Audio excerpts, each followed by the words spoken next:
How you beautiful ones in Christ. I've come to share here today a word about Shevout. Now Shevout is a celebration after the Passover and the 7 week, and we look in history. We're going to discuss about how the Jews celebrated the harvest way back in the day and what they did. And when they began to settle in the promised land, it was the meaning of Shevout was transformed into an agricultural holiday that celebrated the Lord's provision for his people. The Hebrew word Sheva means 7, so there'll be a 7 week period after the first harvest of barley, and that's the celebration of Shevout. And the first fruits of the crops were called Bikurim and referred to Shevat Haminim, the 7 species of fruits of the promised land: wheat, barley, grapes, figs, pomegranates, olives and dates. And as soon as the Jewish farmers saw the first sign of ripening fruit in his field or in his orchard, he would tie a ribbon around it and designated it as Bikurim. And what they did was they would pick the fruit, put it into the baskets, and then they would head towards Jerusalem. And as they were heading towards Jerusalem, all the farmers would follow, and they would all head towards Jerusalem to present to the Lord the baskets full of fruit. And the application of that is today is that we too are to bring full baskets to the Lord to present the fruitage of our work to the Lord, whether it's the fruitage of the Spirit or the fruitage of the harvesting work that goes on in times and seasons. The recycling, renewing, the rebirth over and over again goes on and on in the kingdom, and we've just come to understand this. And so, but many in the past have presented to the Lord empty baskets, and so some that had a word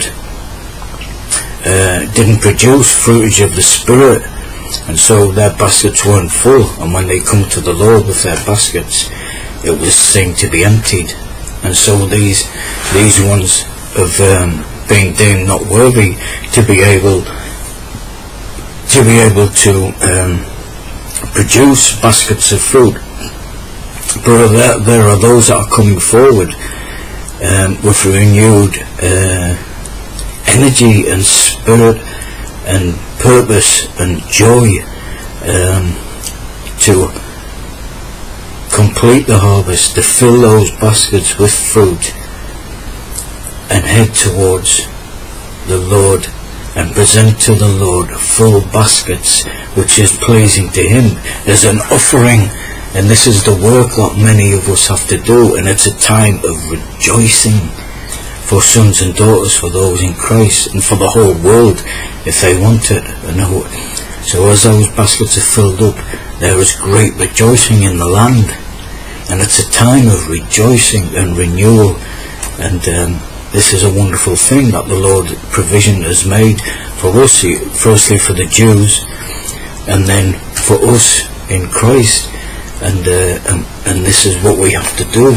We have to fill our baskets full up, and this is what he promised we'll do if we produce and do what he's asked us to do. If we produce our fruitage, our baskets will be full, and we can present them to the Lord, because the Lord will be requiring us to present to him what's in our baskets, and we don't want to be found with empty baskets. We want our baskets to be full up of the fruits, the full fruits of the Spirit to him, and this is what's pleasing to him. And also the harvesting work that we have to do, and the proclaiming of the gospel, and the healing, the reconciliation, and this is the work we have to do. So this 7 week period from Pentecost is a time of work and renewal and hope and rejoicing, and so in this symbolic 7-week period of time, we're going to be asked to present what's in our basket. So you too have to start your digging work. You better get digging right now, brothers and sisters. It's not a time to stand on your shovel, and it's not a time to lean on your shovels. It's a time to get digging, to get harvesting, to get cutting, to get proving, to fill your baskets and present them to the Lord as one, and we will all meet each other on the way, and there will be rejoicing in the land, there will be rejoicing in the kingdom if we do this, and this is so important for us to do. And this is a time of renewal. There is no dry season, which I thought it was, isn't it? It's not a dry season. It's a time of filling the baskets, and we have to get cracking. We have to get digging. Don't lean on your shovels. Get digging. This is a time for us to be lifted up and rejoicing in the Lord right now, and we'll do this as we're filling our baskets. Because when the farmers were heading towards Jerusalem, many people from the villages come to meet them, and there were celebrations, there was music, there was singing and dancing, because when they saw the baskets were full and had to be presented to the Lord, the people were so happy. And so the spiritual application of that is the sons and daughters. It's a time for rejoicing in the Spirit as our baskets and our fruitage is presented to the Lord. Praise God for what He's shown us and what He's shown us to do and asked us to do. We don't want to hide under a rock or bury what He's been given to us. We have to express it to the world and express it to each other, that fullness of the Spirit, the joy, the peace, the long suffering. You know what they are. And that basket must be full, because the Lord won't accept. He won't accept an empty basket. He's going to be asking, what have you been doing with what you've been given? What are we doing? Why are we?